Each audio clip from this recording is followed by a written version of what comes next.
वही डर आज भी लगता है। दोस्तों, आपका स्वागत है मेरे YouTube चैनल पे डरावनी कहानी।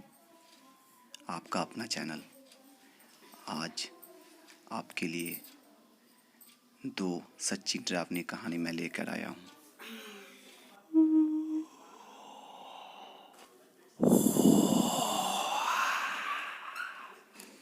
दोस्तों,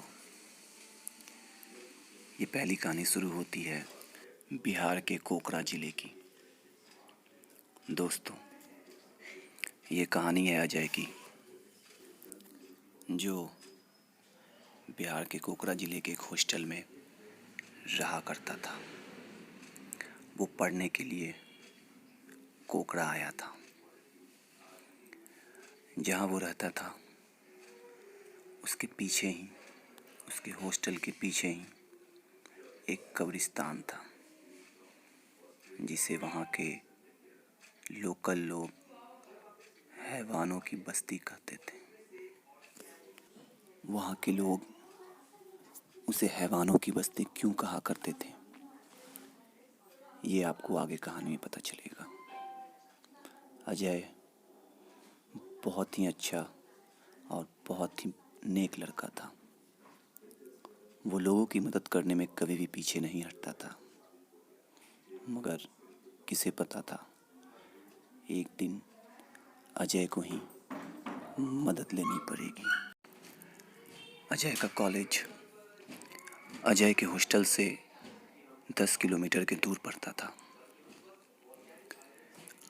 रास्ते में आने और जाने वक्त वो हॉस्टल के पीछे का कब्रिस्तान रास्ते में पड़ता था। एक दिन की बात है, अजय के क्लासमेट अजय के रूम पे ही पार्टी करने के लिए आए थे। वे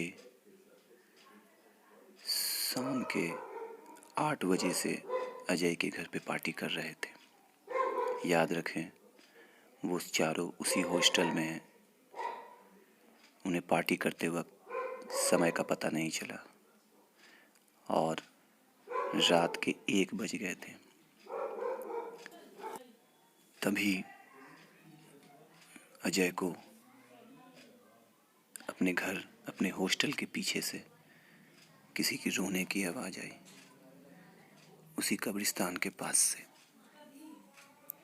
उन चारों में अजय का एक दोस्त विजय था, जो बहुत ही बहादुर था। मगर कहते हैं ना, बहादुर होना आपकी चालाकी की निशानी नहीं होती। और ये उस रात बहुत ही सही बैठने वाला था विजय पर। अजय ने अपने दोस्तों को उस आवाज़ की तरफ देखने को कहा, मगर उसमें से 2 दोस्तों को वैसी कोई आवाज़ नहीं आ रही थी। विजय ने उस आवाज़ की तरफ देखा तो उसे खिड़की से थोड़ी दूर पे एक औरत, या यूं कहें एक 20 से 25 साल की लड़की खड़ी दिखाई दी। विजय को लगा कि उसे शायद किसी प्रकार की मदद चाहिए, और विजय अजय को अपने साथ चलने को कहा। अजय भी उसके साथ जाने के लिए तैयार हो गया, मगर ऐसा लग रहा था कि बाहर वो जाके एक बहुत बड़ी मुसीबत को अपने गले में टांगने वाले हैं। चारों दोस्त एक साथ बाहर तो गए। जब बाहर उन्होंने जाके देखा तो वो लड़की उस कब्रिस्तान के अंदर एक चबूतरे पे जाके बैठ गई थी। अजय के 2 दोस्त और धनंजय और सूरज, वो लोग उन्हें कब्रिस्तान के अंदर जाने से मना कर रहे थे, मगर विजय बहुत बहादुर था। वो अंदर जाने लगा और वो गेट के अंदर घुस गया। वो तीनों ही बाहर से सभी चीज़ें देख रही थीं, मगर जैसे जैसे विजय उसके अंदर जा रहा था, पता नहीं ऐसा क्यों लग रहा था कि वो लड़की उससे दूर होती जा रही थी। एक समय ऐसा आया कि उन तीनों को विजय दिखाई नहीं दे रहा था। विजय बहुत अंदर जा चुका था और अब वो उस लड़की के पास पहुंच चुका था। विजय ने आवाज़ दिया, आप कौन हो? इतनी रात में आप क्या कर रही हो? उस लड़की ने कोई जवाब नहीं दिया। तभी विजय उसके और पास गया और जैसे ही उसे हाथ लगाने लगा, तभी वो लड़की एक साथ पलट गई। विजय ने देखा कि उस लड़की के आंखें बाहर निकली हुई थीं और जीभ कटी हुई थी, लटकी हुई थी। उसका चेहरा इतना जला हुआ था मानो अभी अभी उसकी आग किसी ने बुझाई हो। विजय ये देख के भागना चाहता था, मगर वो भाग नहीं पा रहा था। उसे ऐसा लग रहा था जैसे उसे किसी ने पकड़ रखा है। वो भाग नहीं पा रहा था। तभी उस चुड़ैल ने उसकी गर्दन पकड़ी और उसे उठा के बहुत दूर फेंका। विजय बेहोश हो चुका था। बाहर उसके दोस्त उसका इंतजार कर रहे थे। अब उन तीनों को ना विजय नजर आ रहा था, ना ही वो लड़की। तभी तीनों ने अंदर जाने की सोची। अजय सबसे आगे था। वो तीनों भी अंदर कब्रिस्तान के आ चुके थे। अजय के एक दोस्त सूरज की नज़र विजय पे पड़ी। उसने देखा कि वो एक तरफ गिरा पड़ा था। वो जल्दी सी जाकर उसे उठाने लगा। वो चारों बाहर आने की सोच रहे थे अब,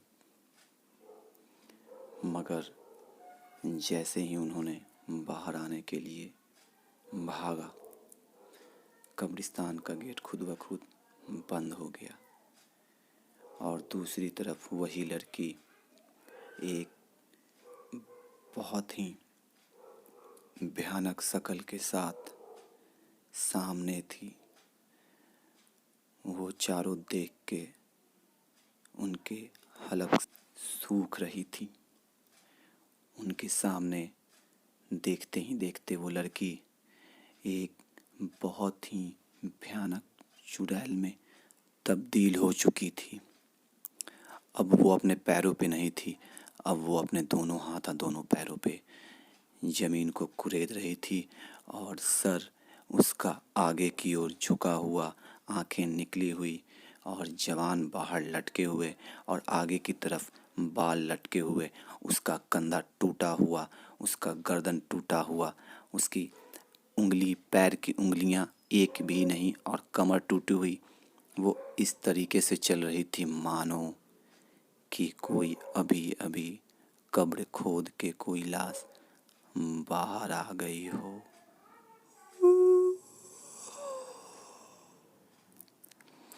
ये देखकर चारों कोई सन्न हो गए थे। आज वो चारों को वो डर एहसास हुआ होगा।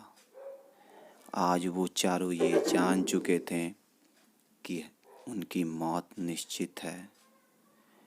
आज वो चारों सामने अपने मौत को देख रहे थे, मगर विजय उन सब में बहादुर था। वो एक तरफ भगवान का नाम लेके जोर से भागा और भागते हुए गेट की तरफ।